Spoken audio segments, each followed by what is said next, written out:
So we've been living here in our 24 square meter studio for almost 18 months now, and July has started, which means that we have less than a month to go here because we have rented a new place which is actually twice this size.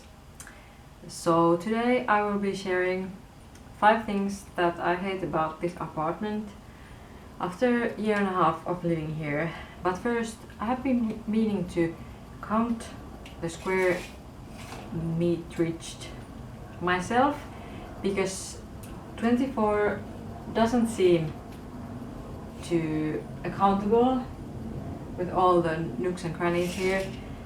That's about 260 square feet. So let's start with that.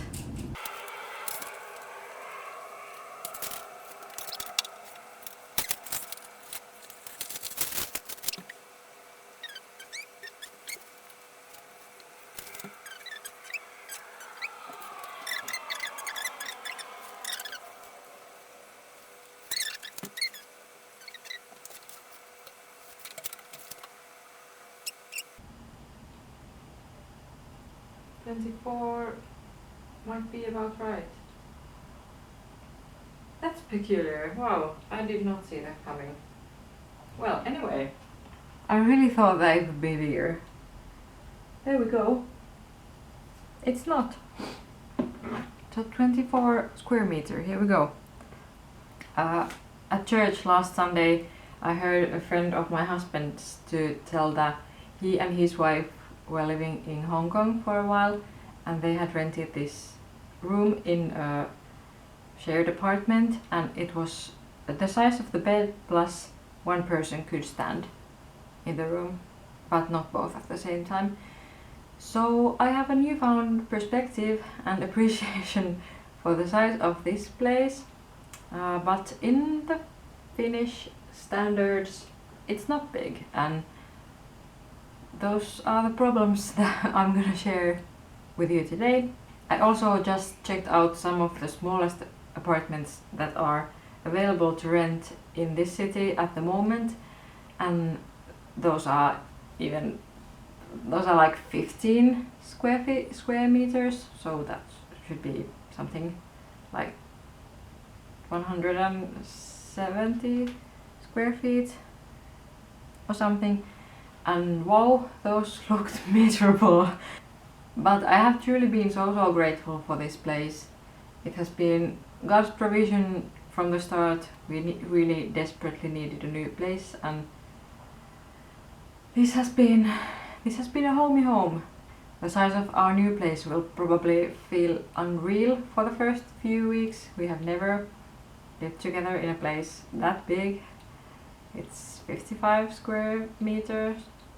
So we'll see how that goes. I am living here with my husband, so it's 2 people in 24 square meters, but the issues don't necessarily come from that. I feel like they would exist even though I would live here alone. We are quite minimalistic with our stuff, and the storage is not the issue, or even like bumping into each other necessarily, even though that definitely happens. But let's get into it. This video is inspired by an old Wildly Wrong video called 5 Things I Hate About My Van. And like Dana, I would like to start by saying a few of the things that I absolutely love about this place, to not keep this from going so depressing and to express my gratitude accordingly. First of all, I love these windowsills you're sitting on at the moment. They are so beautiful and they are really practical too. We have our coffee maker and toaster in the kitchen on one, and then some plants on this living room one, and I have loved them so much. They had been my first windowsills, I think, ever. I also love our little hallway. Huge original built-in cupboards too. I call the bigger one the walk-in cabinet, and it has been so nice. I love the original hardwood doors and handles, and I love the hardwood floors and the heated tile or in the bathroom. I also love the general layout of the flat. I think it makes it feel so much bigger than what a 5x5 square would feel like. The place warms quickly and cools quickly, which has been so convenient, especially on these sunny days. And most of all, I love this view. This oak is truly my best friend and I'm gonna miss it so badly in the new place. But this video is not about the things I love, it's about the things I hate. The first one being the stupid extra storage somebody has installed here. Like storage space, sure, but that can't come before functionality, because first of all, this one, it's ugly. More than one of our guests have asked if this is for electricity or some kind of maintenance stuff, and it does look like it, doesn't it? But no, it's not for electricity, it's just a cupboard. There are two more in the bathroom and they are so freaking inconvenient because you have to be aware of all times that you're not gonna bump your head into something. That feeling sucks, let me tell you. I'm short enough to not be at a huge risk here, but my husband is not. And actually there's a fourth place you can, or fifth place you can bump your head into, and that's what I did last week when I came from my side of the bed alcove, and I hit my head here when I was looking for my socks on the ground, and I think it's still a little bit sore. I hit it hard, so that's just, you don't do that. Like, you suffer from the lack of storage space and not do the place impossible to move around. If this was our long-term home, I would have gotten rid of this one a long time ago, but it's not. It has always been a kind of in-between home. This also narrows down the walkway so much, which is not huge to begin with. Like here's our stuff that we are packing for our road trip, and here's the walkway to the living room. Like, I know it's our choice to keep the bed this way and make this that narrow, but this is just stupid. If you wanted more storage, why didn't you put it here in the alcove where people usually just sleep and don't stand or walk around? I didn't mention it in the beginning because I forgot, but we are renting this place. If it wasn't clear from all this rant from previous landlords or landladies and their stupid decisions in the flat that they might have not even lived in ever. These ones at the bathroom are the worst too. Like, who puts anything on top of the toilet that when you stand up you have to take care not to bump your head into anything? That's so dumb. And the shower is the worst. I will come back to that one, but there's this one to hit your head on, and there's this one which is just narrows down the space you could have a shower in so much that I absolutely hate those. The second thing I hate about this apartment is the kitchen setup proportions. I have to say that I'm surprised of how well this kitchen has actually worked for me. I thought it would be much harder to actually live in here, but it has been all in all fine. We have just the bare minimum of all our kitchen supplies and our dishes, and the rest is in the attic waiting for the bigger apartment. And you can actually check this video of an in-depth tour of what we actually have here. But the thing that I hate the most, well, first of all, lack of dishwasher, sure, but that's not specific to this apartment only. It's quite rare to have one in these small spaces. But the thing that they installed this kind of a sink here, because it's a convenient size, sure, but why didn't they get one with the extra metal space to go over here and not have the 4-place stove here? Because who uses 4 at the same time? I know I never ever have 2 would have been plenty. And when you have this much counter space, you just don't sacrifice it for 2 stovetops. First of all, you never use, and second of all, you can't dry or anything on them, you can't store anything on them. It's just a space sacrificed, and that does suck when it's hard to get around in the tiny space in the first place. One more complaint about the kitchen, even though the sink is my main one, that these countertops are matched to the windowsill, which is too low for a kitchen countertop. It should be the normal height where nobody gets their back sore just cutting stuff in a bad posture, because that's not good for you. But yeah, just to have a space to dry stuff properly, like this big dish. We have this kind of random rack, which no Finnish household usually have. Many bad decisions here. The third thing is not as big as the first 2, but it's more related to the age of the building.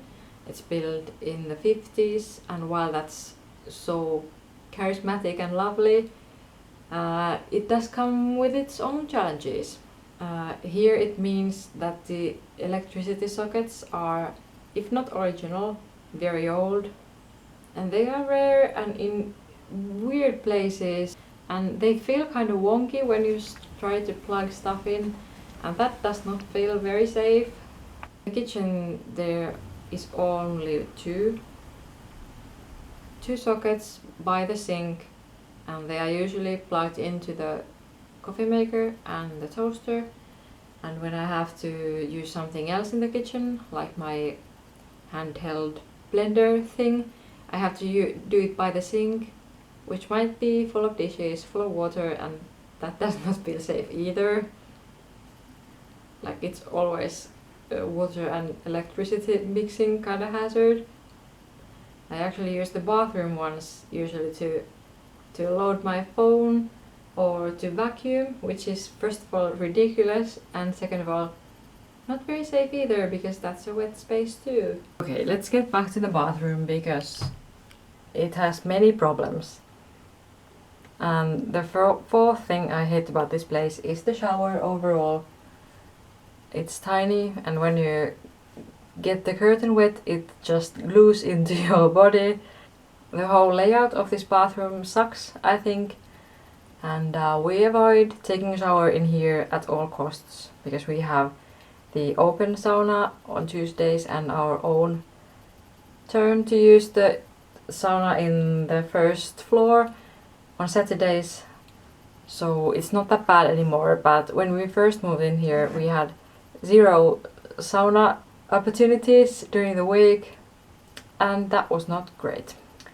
I don't think every studio apartment needs a place to put a washing machine in, which is one of the problems here. Like, that place where the hamper is supposed to go for a washing machine, but just make the shower bigger. Like, we use the public machine with the sauna downstairs, and it had been fine.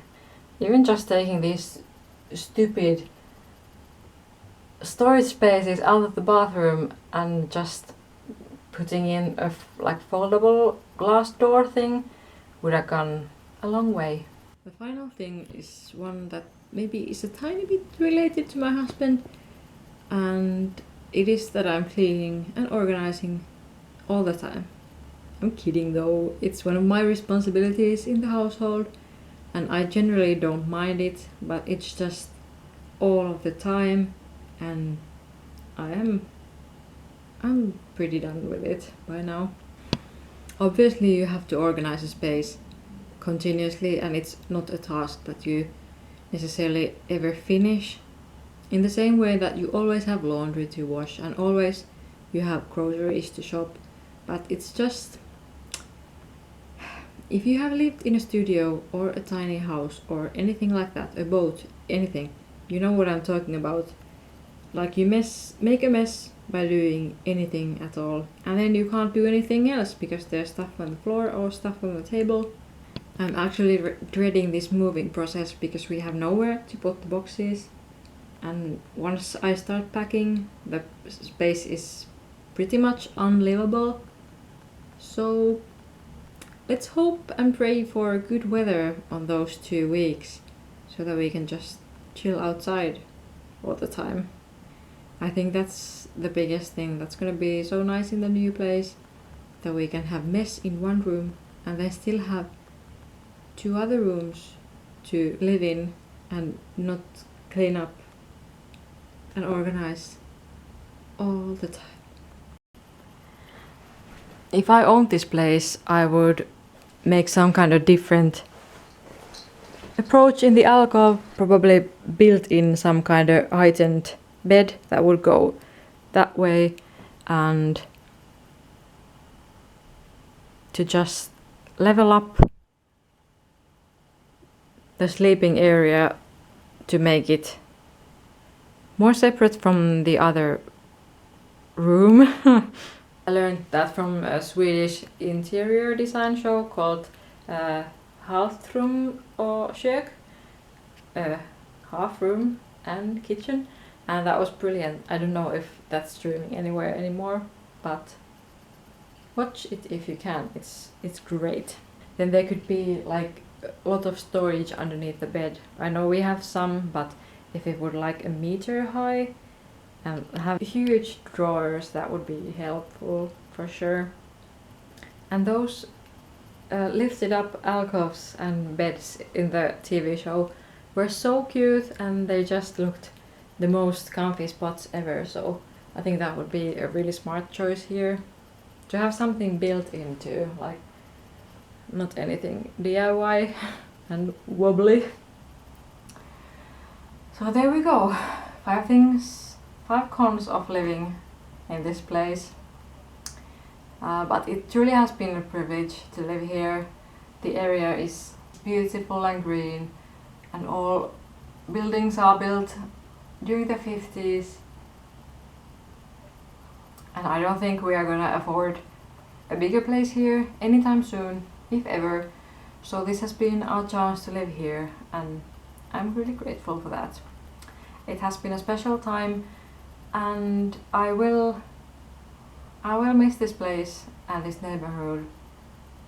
I hope not too much, but certainly a little bit at least. If you have any tiny home experiences, I would love to hear about them. I am a little bit passionate about these kinds of things. I consider myself a minimalist, and we lived in a van for a summer, and all in all, I don't think the amount of stuff we have here is not the problem at all. So, and you truly do get used to everything. That's always good to remember. Like the kitchen, I thought was unlivable, but it wasn't. So, thank you for watching, and see you next time.